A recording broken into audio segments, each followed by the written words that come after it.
I shut my son-in-law in his own restaurant's walk-in for 60 seconds, and it was the warmest minute of my grandson's Christmas. If you're watching this, tell me where you're watching from, because what happened next changed my family faster than any holiday miracle. My name is Jessica Hart. I'm 64, a grandmother first and a lot of other things second, and I never thought I'd spend Christmas Eve peeling frost from a child's eyelashes on my own front porch. Snow came in sideways that night, the kind that makes the world sound padded and far away. The house smelled like cinnamon and roast beef, the candles were low, the carols were high, and all the plates were set, except for one. That plate belonged to my grandson, Owen, who was 8 years old and too gentle for a world that sometimes confuses cruelty with strength. He should have been seated between me and his mother, Lauren. Instead, he stood outside, nose pink, breath ragged, clutching at the hem of his sweater while the wind needled his ears. I didn't know he was out there at first. The men were clinking glasses in the dining room. The kids were comparing stockings. I was making sure the au jus didn't break. It was my daughter who noticed. The door cracked, a pale shape on the porch, a shape with a tremble. "Mom?" Lauren called, voice thin. "Where's Owen?" The words snapped me in half. I wiped my hands on a towel and hurried to the foyer. The gust that hit me when I opened the door felt like a slap. Owen stood there on the doormat like a package someone had returned. "I wasn't happy enough," he whispered, eyes shining with confusion. "Dad said real men can be cold for a while." Behind me, the dining room fell silent, as if someone had pulled the plug from an old radio. I could feel every adult in that room holding their breath, waiting to see who I would be this time, the peacemaker who smoothed it over or the grandmother who finally drew a line. I shrugged off my cardigan and wrapped it around Owen's shoulders. His hands were warm enough, thank God, but I still ran them between my palms, more for me than for him. "You are a child," I said, quietly, to the night air and everyone listening. "And children sit at tables." I shut the door softly. The wood spoke louder than any slam. "Troy," I said without turning around. My son-in-law cleared his throat. He has the kind of baritone that fills a room even when he's wrong. "He threw his present down," Troy said, standing now, his chair scraping the hardwood. He sneered at it. "We don't do disrespect under my roof." "A man." "This is my roof," I said, turning. "And we don't do frostbite in my roof." No one moved. The mantel clock ticked, patient and judgmental. Lauren's eyes flicked from me to Troy and back, torn, pleading with both of us to make it easy. On the rug, wrapping paper glinted like fish scales. The gift in question lay open, a regulation football, the exact brand Troy had played with in high school. It was heavy, handsome, smell of leather rising like old stories. "It's a nice ball," I said. "It's not Owen." Owen's eyes darted to mine, hopeful and guilty all at once. I said thank you, he murmured. Dad said my face wasn't thank you enough. Troy crossed his arms, jaw set. He's the head chef at the Brass Lantern, a midtown place with a 10-top reservation list and a habit of feeding egos along with steaks. He runs his kitchen like a ship in a storm, orders sharp, consequences sharper, and somewhere along the line he started thinking a family should be run the same way. It wasn't about the ball, he said. It was about character. Then let me show you mine, I replied. I took Owen's hand and led him to the table, sliding him into the chair that had been waiting. I set a napkin across his lap, then lifted the football from the floor and placed it gently by Troy's plate. This ball can wait until morning, I said. What can't wait is warmth. Sit, all of you. To their credit, most did. My son Daniel coughed and reached for the carving knife. My sister Ruth tried to pick up the thread of conversation. But Troy stayed standing, a statue of grievance in a blue sweater, the kind that looks good in photos and terrible in moments like this. You don't get to undermine me in front of my kid, he said. And you don't get to turn winter into a lesson, I said. If the cold is the point, I've endured more of it than you could stand. Sit down. Mom, Lauren said, a plea tucked into the word. I softened my voice. Lore, you know I don't step in unless I have to. She swallowed. You're stepping in. Because he was freezing, I said, and in my mouth the word was heavier than snow. What did you want from him, Troy? A touchdown shout? He likes music. You know that. A truth rippled through the room, small, sharp. Owen had been plinking out Christmas carols on my old keyboard all December, asking 100 questions about chords and pedals and what the black keys were for. He'd set the football catalog aside and circled a second-hand digital piano online, the kind with more dust than shine. But parents have dreams, and sometimes they mistake those dreams for a map. Troy's mouth flattened. He needs grit. He needs a grown man who knows the difference between discipline and humiliation, I said. And he needs a gift that is for him, not for you. I knelt to Owen's height. Tomorrow, I told him, careful and clear, we're going to the music store. You pick the instrument. I'll buy the bow or the bench or the book you want, and you'll play whatever makes your heart feel like a lit tree. That is my promise. Owen's lower lip quivered, the good kind of trembling, the relieved kind. He nodded, eyes wet. Grandma? Yes, honey. Can I have hot chocolate now? Double marshmallows, I said, and the room exhaled at last. We ate. It wasn't cheerful, not at first, but food does what food does. It asks you to put something warm where something cold was, and then to keep going. The little ones bickered over dinner rolls. Ruth told a story about a neighbor's inflatable Santa that had collapsed on a cat. Out of the corner of my eye, I watched Troy thaw a degree at a time, the way a steak loses its chill under a lamp, not cooking, just becoming less doomed. Still, when the plates were cleared and the coffee poured, he came to me in the kitchen. The noise from the living room bent around the doorway and broke at our feet. You embarrass me, he said. You endangered him, I said. If you need the last word, make it that he's safe. He studied the tiles like they owed him money. You going to buy him a piano just because he frowned at a football? I'm going to buy him a piano because he's a child who wants a song more than a sport, and because Christmas can be for the person receiving, not the one giving. That's not how I was raised. And look how much of it you had to unlearn, I said, softer, because I meant it. I know where harshness grows, in homes that mistake silence for respect and cold for character. I also know men who think they're correcting their past by recreating it. Troy's father had a mouth like a whip and a heart that rarely came out of its coat. He'd left a lot for his son to fix. He turned to leave, then paused. You think I don't love him? I think you love an idea of him, I said. Let the boy be the boy. He didn't answer. By morning, the sky lifted by a shade. We drove to River City Music Exchange, a place that sells instruments with scratched badges and stories baked into the keys. Owen didn't float straight to the gleaming new keyboards like I expected. He found a used digital piano with chipped corners and AC that stuck for half a second before giving way. He ran his small hands over the plastic and grinned like sunrise. This one, he said, making him whisper. It sounds like a church when no one's there. Wrap it, I told the clerk, and meant my whole heart. When we came home, Troy stood by the door, hands in pockets, looking like a man halfway between an apology and an argument. I could respect the attempt. He helped us carry the piano in without a word. Owen didn't look at the football again. He spent the afternoon coaxing Silent Night out of the reluctant sea, the sound wobbling and then finding itself, the way all good things do. I didn't know then that the day after New Year's I'd find myself in a stainless steel kitchen, breathing cold air made on purpose. I didn't know that he'd be the one behind the walk-in's thick door, and I'd be the one holding the handle. But I knew one thing with a clarity that hummed: what you do with cold matters. And I was ready to teach a lesson that didn't hurt, but did not forget. A week later, winter sharpened rather than softened. My chance came wearing a chef's jacket and a bad habit. Troy closed the brass lantern alone on Sundays, picky, proud, trusting no one to lock down what he had built. I didn't plan it to be dramatic. I planned it to be true. Part 2 of 3. If you've never stood in a restaurant kitchen after midnight, you should know it feels like the inside of a bell that's just stopped ringing. Everything gleams, and everything remembers heat.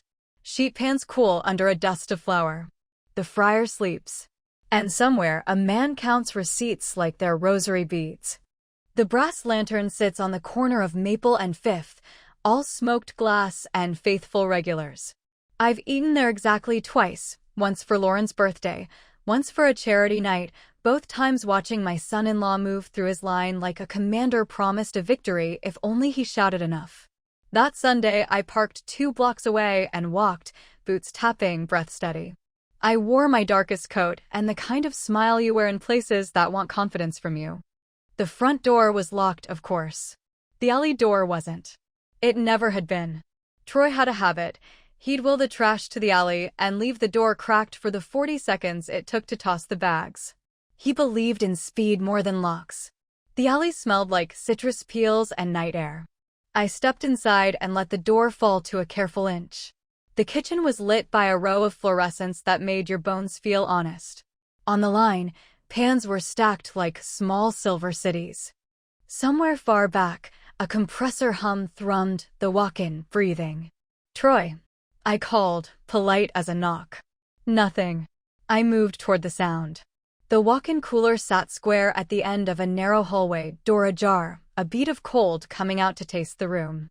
Inside, I heard glass clink, inventorying wines he couldn't afford to have stolen, labeling with the exactness he wanted to see in his son.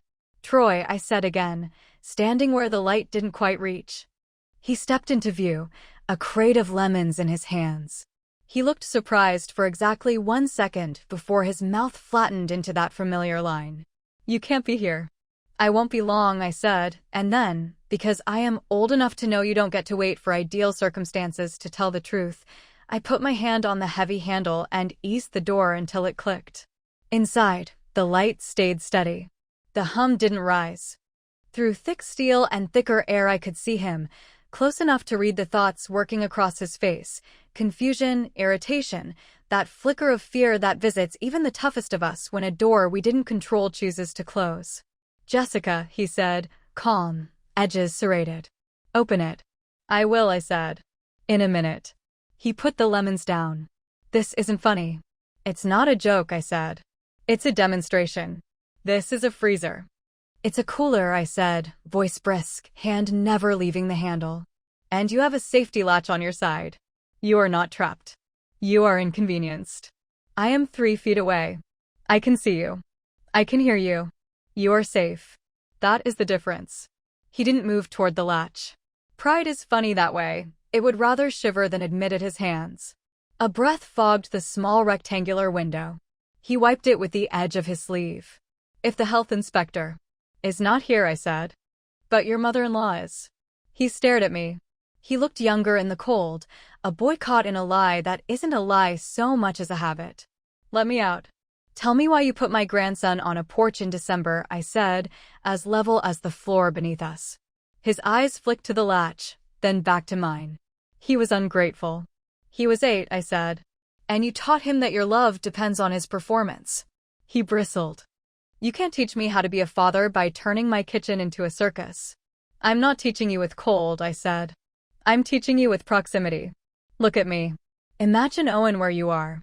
Imagine his confusion, why the world went hard around him because his face didn't match your memory of your own boyhood thrill. Imagine me on the other side of the door saying, 'This is for your own good.' Imagine how that sentence tastes." He swallowed, Adam's apple tight as a fist. He reached out and touched the inside handle for the first time, a reflex maybe, reassurance. He didn't pull it. "I would never hurt him," he said. "You already did," I replied, and I let the words hang there. "Not frostbite, not bruises. The other kind. The kind where winter gets into the part of you that should be warm and takes a seat." He blew out a breath, watched it cloud and vanish. He tried on 3 different arguments in silence, then put them back on the shelf. "How long are you planning to humiliate me?" he asked. "You are not humiliated," I said. "You are paused. It's been 40 seconds. In 20, I'll open the door no matter what you say. That's the deal. But if you're the head of the family you say you are, you'll use these 20 to think instead of defend." He pressed his palms to his biceps. "This is insane. This is not leaving a child in the snow," I said, and my voice frayed at the edge. "You had his coat on him, yes. But the cold was not on his skin, Troy. It was on his spirit." He looked down. I wanted him to learn gratitude. I wanted him to be strong. "And you taught him that joy is a test," I said. "That's not strength. That's theater." The compressor thrummed, steady as a heartbeat. I could see his mind moving, not because of me, not even because of the room, but because he is not a cruel man, He is a man who has been practicing one definition of care for so long he mistook it for love. How did you learn it? I asked, because questions reach places lectures can't. He winced. If I didn't act excited, my father said he'd return it.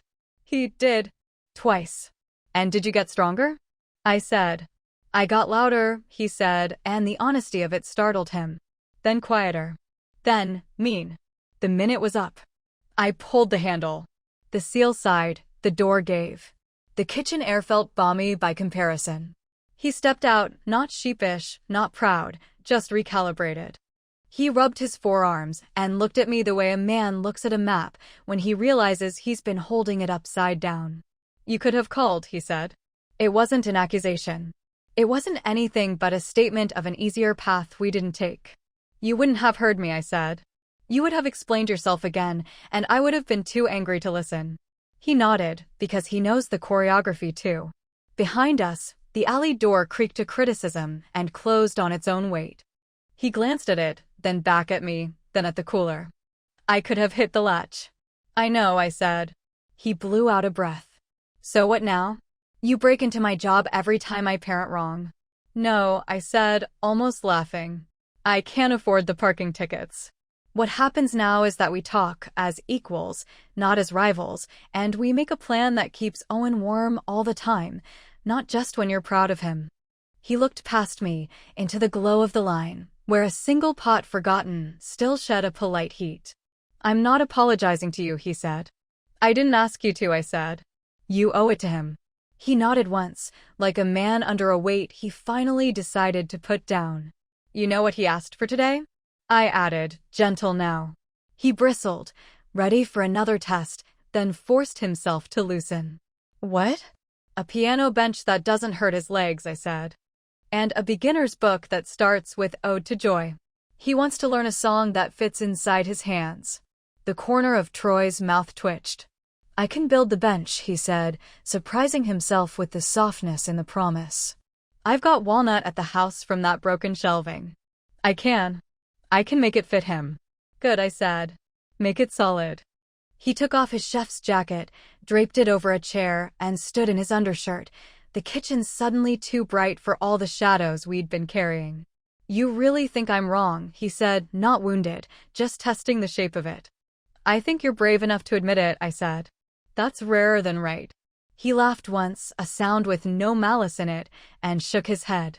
Only you would lock a man in his own walk-in to make a point and still somehow be the safest person in the room. I grew up in the Midwest, I said. We're fluent in cold. He locked the cooler, double-checked the alley, then turned to me with a seriousness I hadn't seen on him since he'd asked for Lauren's hand on my back porch, fingers fumbling the ring box, eyes hopeful and terrified. Come by tomorrow, he said. After dinner. I'll talk to him then. To both of you.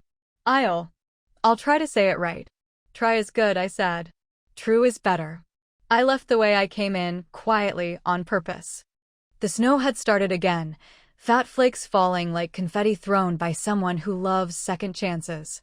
On the sidewalk, I tilted my face up and let them melt on my skin until I could taste water and the metallic edge of winter.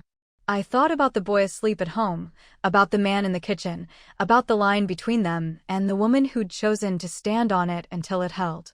Part 3 of 3. The next evening found our living room rearranged, not furniture, not frames, but attention.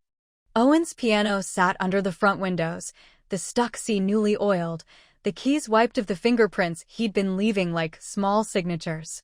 The football lived on the shelf above the TV now, not forgotten, not forced. Troy arrived with a wooden bench he'd built in a day, the walnut soft as a secret. He'd sanded the corners smooth and rubbed oil into the grain until it looked like something you'd trust with your weight. He carried it with both hands, the way men used to carry newborns before they'd learned it was okay to be casual about love. Owen ran his palm along the seat, eyes wide. It looks like chocolate, he said. Don't lick it, Troy said, and it was the first joke to land between us in weeks. We set the bench in front of the piano. Owen sat. His feet touched the floor now, a small thing that mattered more than we'd expected. He played the first 4 notes of Ode to Joy and stopped nervous. It's okay, Troy said quickly. You don't have to. I want to, Owen said, surprising all of us, then pecked out the phrase in jerky courage. The stuck C held for half a heartbeat and let go, stubbornness giving way to song. He finished with a flourish only he could hear and spun around, blushing. We clapped like fools. The sound threw light into corners we hadn't seen in a while. Buddy, Troy began, clearing a throat that sounded more like weather than speech. He sat on the carpet, knees high, elbows on them like a man at the edge of a field. I'm sorry. Owen watched him the way children do when they're measuring the difference between a script and the truth. I thought I was teaching you something, Troy said, not looking at me, not looking at Lauren, just at the boy who had always wanted the room warmer than his father could easily make it. But I was just repeating things that hurt. I was wrong to make you stand outside. I won't do it again. I won't use cold to make a point. Ever. Not to you, not to anyone. Owen's face softened. Even if I make a face at a ball? Even if you launch it into the neighbor's yard, Troy said, and there was a grin in it he hadn't planned. Lauren let out breath she'd been holding for 10 years. She slid her hand into mine on the sofa, pressed her head to my shoulder like she used to when scraped knees ruined afternoons. Thank you, she whispered. This would be the place where stories usually end, with apologies and chocolate-colored benches and a family deciding to be better. But families don't end, they continue. They go to school the next morning and work the next night and fight over dishwasher duty and decide whether to plant peonies or hydrangeas, and the new promises have to live in all those small hours too. We made a plan. Not just a ceasefire, a practice. No punishments that involve humiliation or harm. Cooling down means a couch and a clock, not a porch. Consequences match the choices that preceded them. Rude words mean apologies. Broken things mean mending. Disrespect means more conversation, not more distance. We wrote it on a paper and taped it to the side of the fridge where the chore chart used to live. We signed our names to it. Owen in wide loops, Lauren with a little flourish, me with the careful hand of a woman who learned to write before the internet, and Troy with a signature that shook at the start and steadied by the end. A week later, Lauren brought home grocery flowers on a Tuesday just because she walked past them and thought the lilies looked like trumpets. I found Troy at the dining table with a pencil behind his ear, helping Owen mark down practice minutes not as proof, but as a game they were in together. He said things like, "That phrase wants to be louder," and "I don't understand this note, show me," and the house learned a new sound, a man asking instead of ordering. At the brass lantern, word traveled that the chef who used to bark now spoke. His staff didn't flinch at the pass anymore. They leaned in. When a prep cook burned the bread pudding, Troy didn't throw the pan. He scraped it into a bowl, tasted the mistake, and said, "Sugar went too far." It happens. Do it again with the flame kissing, not hugging. He even started saying "thank you" out loud, which, in certain kitchens, is more radical than a new menu. I didn't tell him that the night in the walk-in had a name in my head, the minute. It was our unit of change, a measure small enough to try, meaningful enough to matter. When he slipped, and sometimes he did, we would text each other a single snowflake emoji, the only one I'll allow in a family chat, a private shorthand for remember the minute. Choose warm. On the last Sunday of January, Owen played in the church hall for a gathering more potluck than recital. He wore his good sweater and his serious face. When he finished, he stood up too quickly and knocked the bench backward with a clatter, then looked helplessly at the room like a deer on a frozen pond. Troy was the first to move. He righted the bench, ruffled the boy's hair, and said loud enough for everyone to hear, "That's my son." There was no performance in it, just pride, clean and easy as a well-made broth. We walked home under a sky that couldn't decide whether to snow again. The football under Troy's arm looked less like a dare and more like an invitation. "You want to throw?" he asked Owen as we turned onto our street. 5 times, Owen bargained. Then I practiced the hard line in the middle of page 3. "Deal," Troy said, and they negotiated a new language across our yard: flight and catch, sound and rest. After dinner, when dishes were stacked and the floor didn't stick anywhere, Troy lingered by the sink. The house was quiet in that deliberate way it is when a conversation is about to happen. You were right, he said without preamble. I learned loudness, not strength. It's common, I said, drying a plate. I thought being the head of the family meant being the weather, he said. Now I think it means being the roof. Roofs let in light, I said. And they keep out snow. He smiled, a real one. For what it's worth, I never touched that latch. I know, I said again, and put the plate away. Did you? Were you scared I'd hate you for it? He asked. No, I said. Love and anger can share a room. Hate and honesty can't. He looked at the piano, at the bench he'd made, at the boy asleep on the couch with a music book on his chest. I was wrong, he said, formally this time, offering the words like a dish he'd prepared carefully. That's not the way to raise children. I accept, I said, because forgiveness is a transaction as real as any sale. But next time, just come through the front door. He laughed, this time at me, and nodded. Deal. That night I stood at the back door with a cup of tea and watched the snow begin again, softer now, as if winter itself had learned a gentler way to be. The porch light threw a circle around the doormat. I thought about the boy who had once stood in that circle shivering, and the man who had stood in another circle of cold until he was ready to step out. I've lived long enough to know that revenge is a blunt instrument and mercy is a scalpel. What I did in that kitchen wasn't kind, not entirely, but it was careful. It made room for the apology we needed and the practice we deserved. In the weeks that followed, people asked me how we fixed it, like there was a button somewhere labeled family, and if you press it hard enough the old ghosts move out. I tell them the truth, we didn't fix it. We started the work. We chose warm when cold felt easier. We let the minute become an hour, become a habit, become a home. And on the first day of spring, when the snow melted into water and the maples bled sweetness we couldn't yet taste, I found a note propped on my coffee mug. It was Owen's handwriting, careful, proud. Grandma, thank you for the bench and for the piano and for the hot chocolate and for opening doors. Dad said sorry. I said okay. I played the song. It sounded like our house. Love. Owen. P.S. I still don't like football very much. But I like throwing it with Dad. I stuck the note to the fridge with the magnet shaped like a cardinal, the one my husband and I bought in 1989 from a roadside stand on the way to a lake we never found. The cardinal looked like it was guarding the words. The words looked like they were guarding us. If you've made it this far, here's the part you came for. Yes, I closed that door. Yes, I would do it again. But the real revenge wasn't the cold minute. It was the warm after. It was turning a man who used to love winter into one who builds roofs. That's how you change a family. Not with storms. With shelter. I closed the walk-in and told him, calmly, that the cold would do the talking for us. For the next minute, the only thing between us was a rectangle of glass, a hum like a winter throat, and the truth neither of us had wanted to say out loud. A week earlier, we had left Christmas in a hush that didn't feel like peace. Presents were stacked. Dishes were rinsed. Everyone walked around the argument like it was a sleeping dog. Owen fell asleep on my couch with a dish towel over him and his fingers curled as if they still held invisible keys. I watched the porch a long time before I turned the light off, like the night might try to take something back if I didn't keep guard.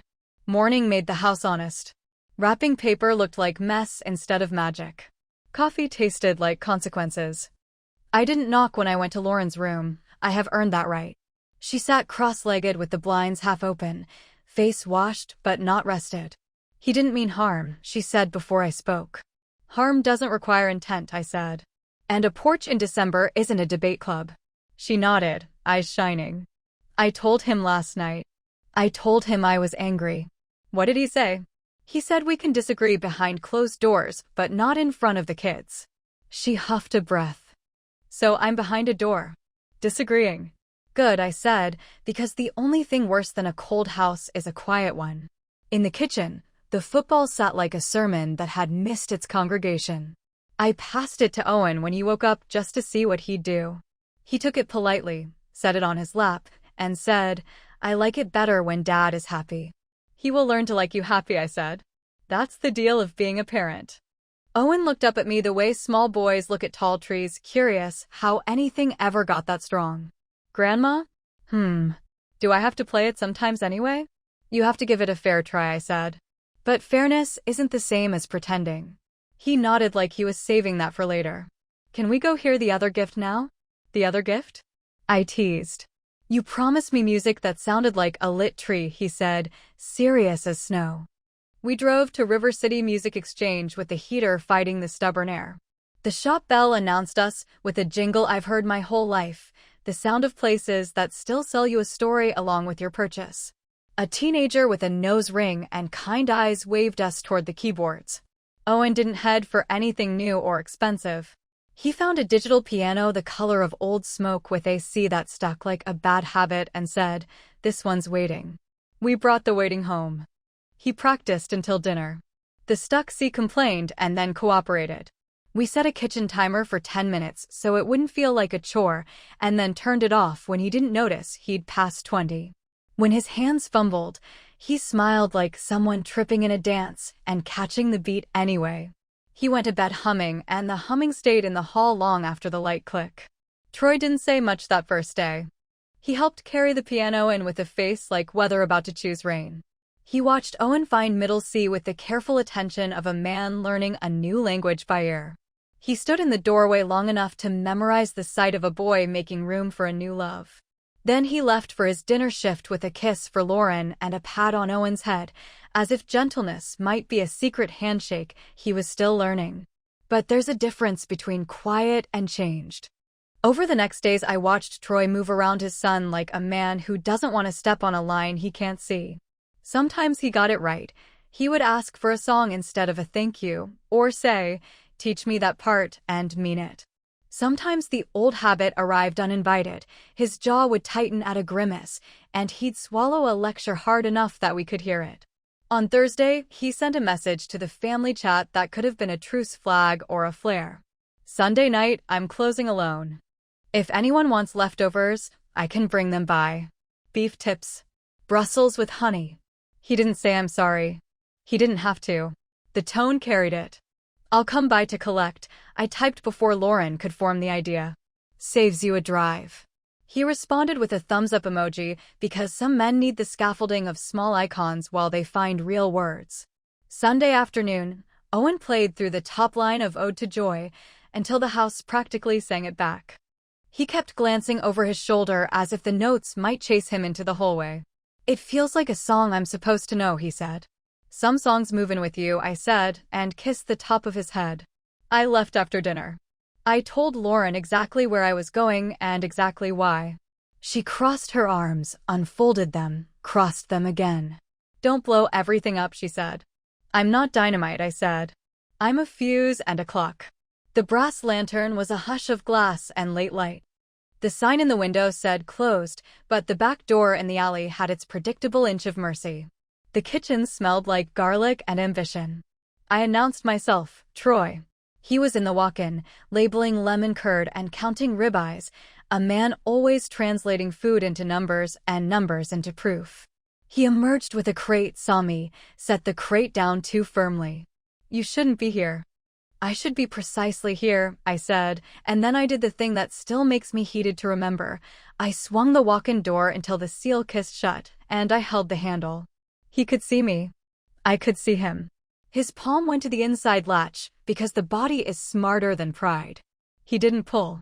He stared through the glass like someone standing behind a decision. "Open the door," he said, very even. "In a minute," I said. That's the lesson. A minute the way a child felt it, long enough to change a mind, short enough to change nothing else. "If the health inspector." "Not here," I said, refusing to smile. He took a long breath, watched it make fog, and used the edge of his sleeve to clear a circle on his side of the glass. "This is not punishment," I said before he could find a word that would make him angrier. "Practice. Look at me. If Owen is in there, what is he learning? That the world goes cold when his face doesn't match your hope. That the man he loves most makes the weather and calls it love. That warmth must be earned." The refrigerator hummed like a choir singer holding one sustained note. He shifted his weight, took his hands off his biceps, put them back. Pride is a terrible blanket. It keeps men from shivering and keeps them from moving. "I wanted him to be grateful," he said. "I wanted him to be strong." You can teach both without turning joy into a standardized test, I said. How? Start by telling him what you told me at Thanksgiving about your father returning gifts if you didn't react enough. Say out loud the thing you learned that you don't want him to inherit. He flinched because honesty can feel like a bright light when you've been squinting. He did, he said. Twice. Once a baseball glove. Once a radio. He said if he had to buy excitement, he might as well keep the money. And you learned to perform so hard you forgot how to feel, I said gently. You made big smiles into a job. You made small smiles into a crime. You can stop. It's allowed. Something in his shoulders let go, just a fraction. He touched the inside latch again, more openly this time, and still didn't pull. You're going to open the door, right? In a minute, I said. Not because you deserve it or don't. Because you needed this pause. Because Owen needed you to have this pause. He stared at the lemons at his feet as if they might offer counsel. When he looked up again, his face was not broken, not even cracked. It was rearranged into something that had room for a different definition of strong. What do I say to him? He asked. Start small, I said. Start with, I was wrong. Say, I won't do that again. Say, I love you when you're honest more than when you're impressive. That third one is hard, he admitted. The hard ones are the ones worth saying. The minute was done. I opened the door. Warmth felt like a right, not a gift. He stepped out into the kitchen air and stood close enough that if he'd reached for me, he would have found my sleeve. He didn't.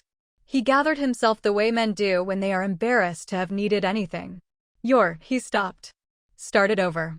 Thank you for not leaving. I don't leave people in the cold, I said. Even when they think they deserve it. He closed up with hands that were steadier than when I arrived. He checked the back door. He turned off the pendant lights one by one, like lowering the curtain after a performance that had finally learned intimacy. We walked to the alley together. The night had teeth, but they were dull. Come over tomorrow, he said. I'll say it to him. To Lauren. He swallowed. To you. I'll bring cocoa, I said. No marshmallows unless the apology is good. That's extortion, he said, but there was light in it. On the drive home, the world went past in black and white with a finch of red where a tail light smeared across snow. I thought about a door shutting and about a different door opening, one that doesn't creak and doesn't lock. Lauren met me at the back steps with a face that could break if you looked at it wrong. Well, we're going to be okay, I said, and I meant it like a plan, not a wish. The next evening, Troy came with a bench he'd built from walnut already cured in his garage. He'd sanded the corners so Owen's knees would leave happy half-moons, not bruises. He ran a hand over the grain as if he couldn't quite believe he'd made something soft on purpose. Owen climbed onto it, feet flat instead of dangling. He placed his fingers where I'd put stickers, F in blue, C in green, a little star over G because it made him laugh. He played 4 notes and smiled like the music had finally remembered his name. Buddy, Troy said, sitting on the floor with his elbows on his knees, palms open so there was nothing to hide in. I made a mistake. Owen tilted his head. What kind? The kind where I thought my love needed cheering on, he said. It doesn't.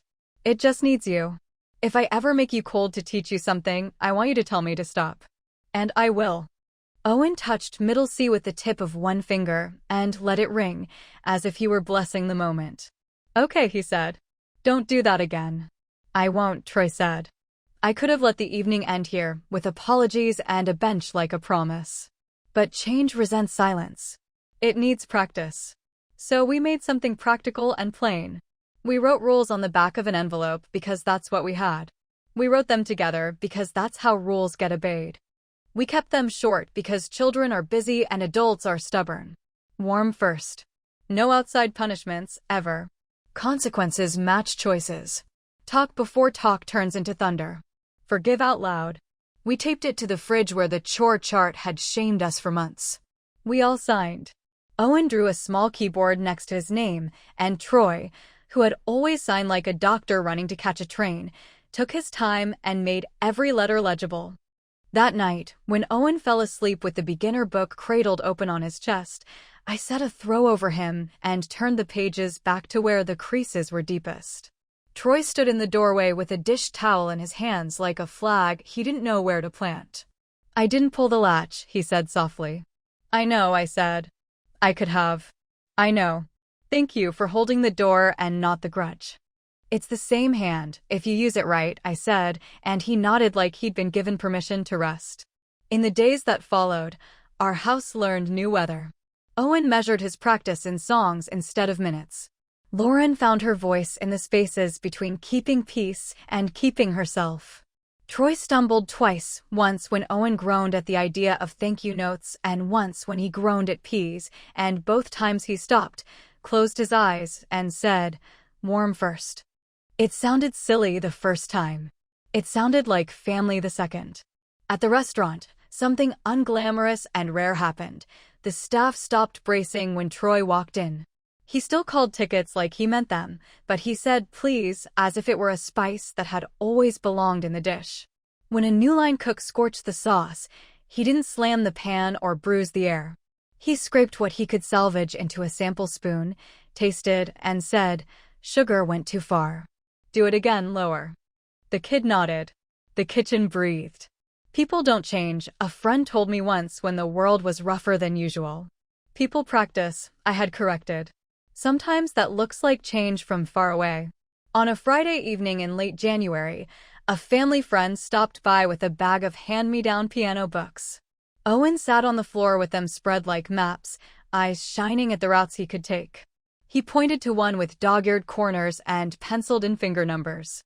"This one has someone else's good mistakes," he said. We spent that night playing a game we made up on the spot. Owen would play a line, and Troy would say one word that described it. Bright. Stitched. River. When the note stuck, Troy didn't wince. He laughed with his mouth closed and said, "That sea needs a little oil, like the pantry hinge." He was not pretending to be gentle. He was becoming gentle and letting us watch. That Sunday after service, more potluck than sermon, Owen's piano teacher, a woman with a laugh like bells and a patience that looked like sunlight, whispered to me, "He's got good attention. He likes the feeling of getting it right. He likes being allowed to get it wrong," I whispered back. She nodded. That too. If this were a movie, we'd cut to spring and the whole world would be warm by default. But February still had some sharp days. One afternoon, Owen hurled the football down in the yard and heaved a sigh you could have bounced coins on. Troy opened his mouth, closed it, and then did the bravest thing. He knelt, picked up the ball, and said, "What do you want to do instead?" Owen handed him a pair of rhythm sticks he'd made at school. Troy looked ridiculous in the best way, tapping out counts on the porch rail while his son conducted him like a tiny maestro. That night, when the house was quiet except for the thin tick of the clock and the whisper of the heater, I stood at the back door with tea and thought about winter's strange arithmetic. For decades, I'd believed the opposite of cold was heat. It isn't. It's attention. When you refuse to look away, warmth arrives like a person, not a temperature.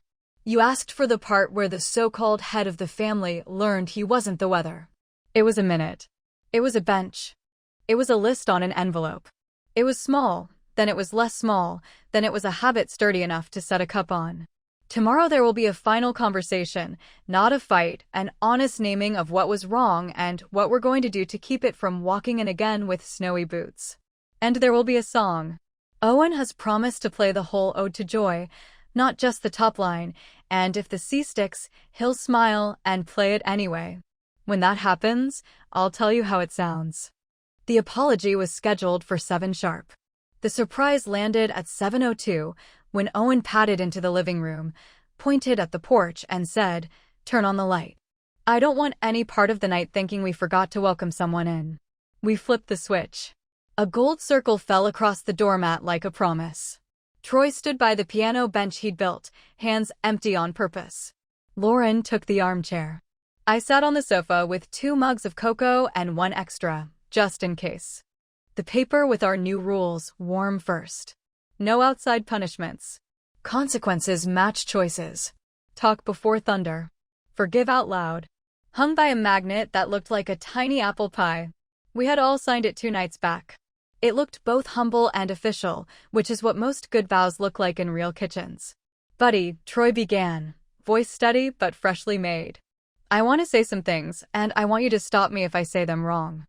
Owen nodded, elbows on his knees, palms cupping his chin. He had throughout this whole ordeal become both more boy and more old soul, the way hard weeks do that to kind children. I was wrong to send you out, Troy said. It came out plain, not decorated, not hedged. I thought I was teaching you to be grateful. I was teaching you that love is weather. It isn't. It's the roof. Owen's eyebrows jumped the way his mother's used to when she liked a line. I like roofs, he said. They keep the snow off the dog. Troy half laughed, then steadied. I told myself I learned grit from my dad's rules. I learned loudness. I got good at pretending I was happy for him, and then I got worse at noticing when I was really happy. I don't want that for you. I won't use cold to make a point again. Not outside. Not inside. Not in words. He took a breath. Not to fill space, to earn the next part. I'm going to talk to someone about how I learned what I learned. A counselor. I already looked up a name. On Thursdays, before dinner service. I'm going to learn better ways to be your dad. Lauren's hands went to her face, not to hide, but to hold the moment still. She peeked through her fingers like a child at a fireworks finale. Thank you, she whispered. I set the extra mug on the piano, then said the part that had to be said out loud, for the record, and I have a boundary, Troy.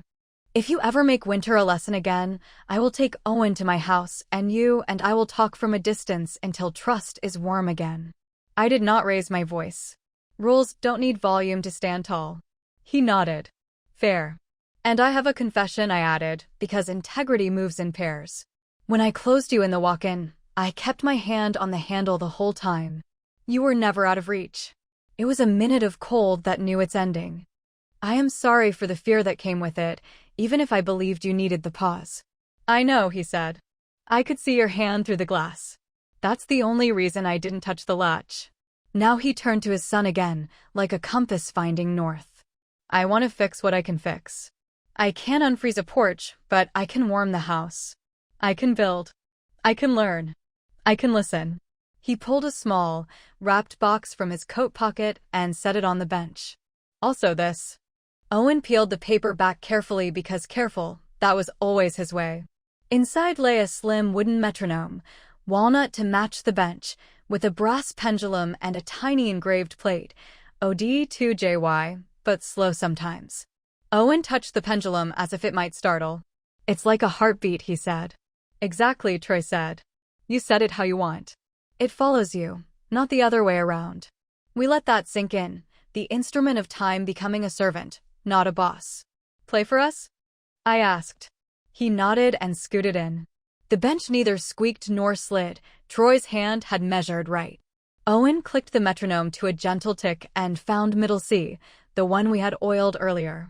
It still stuck for a blink, like a reminder of who he had been last week, then released into the room. He played the whole song. The first line marched, the second unfurled, the third wobbled like a toddler and found its feet, and when the stubborn C lagged, he smiled and let it catch up.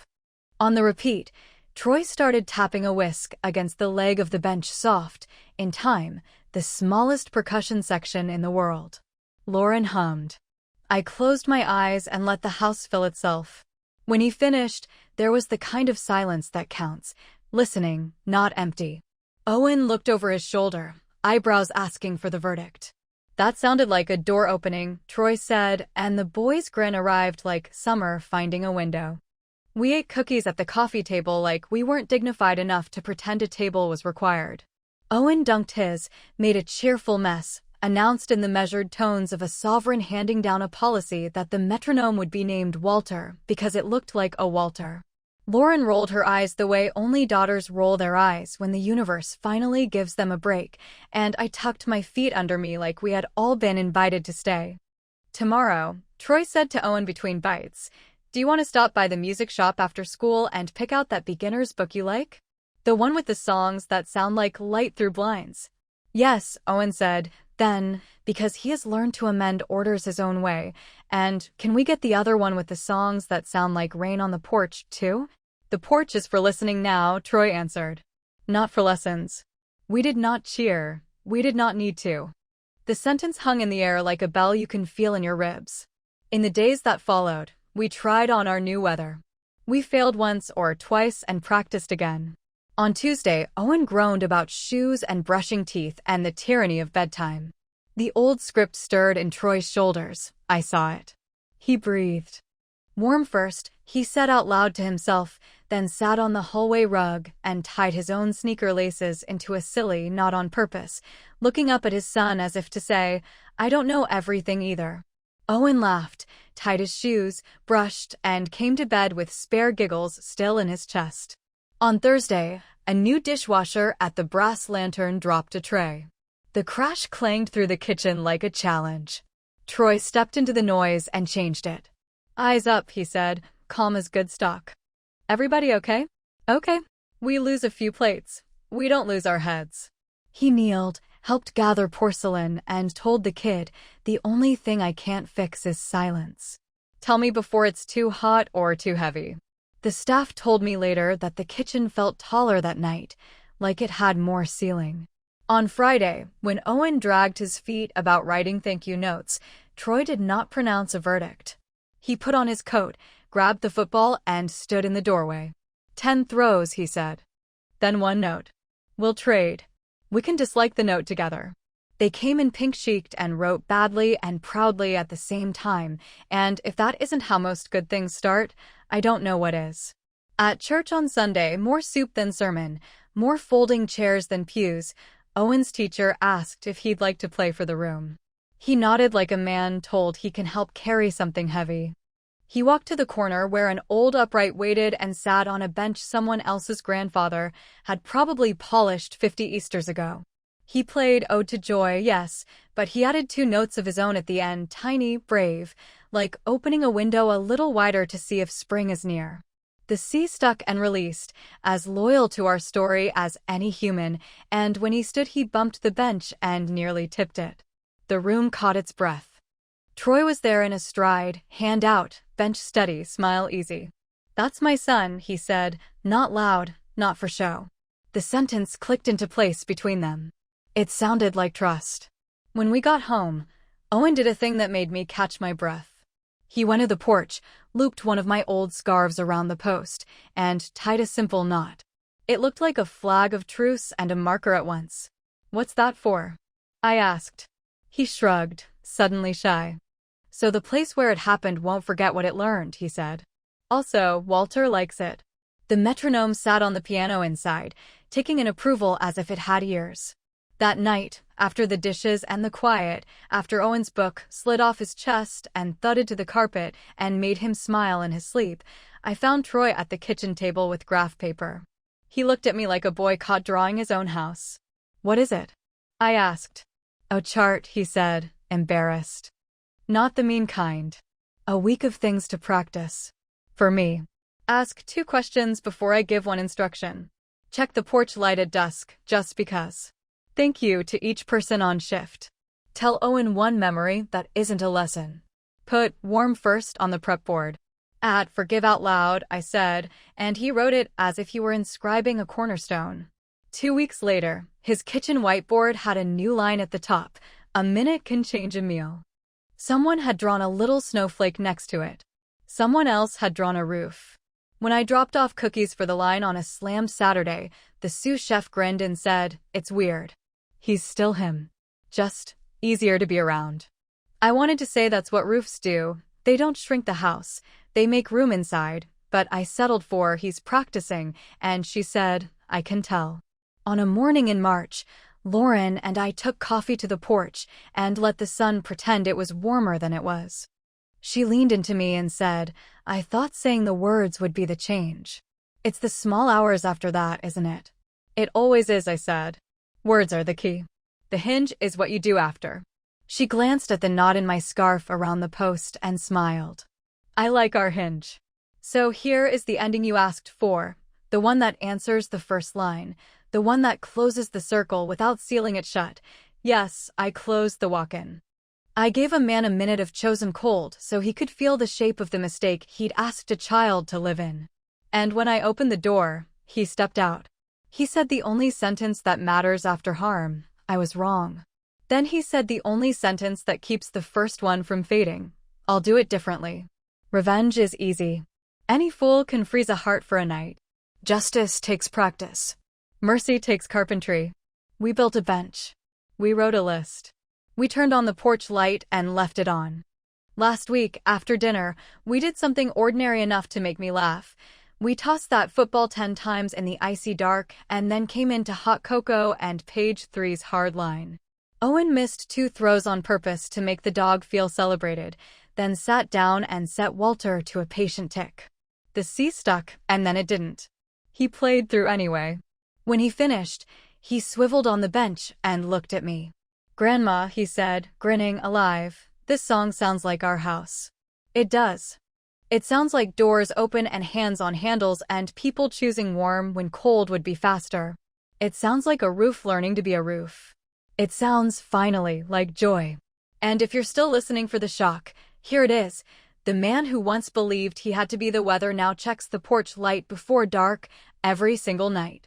He likes seeing home from the street. He says it reminds him which door to hold and which ones to close. That's the whole of it.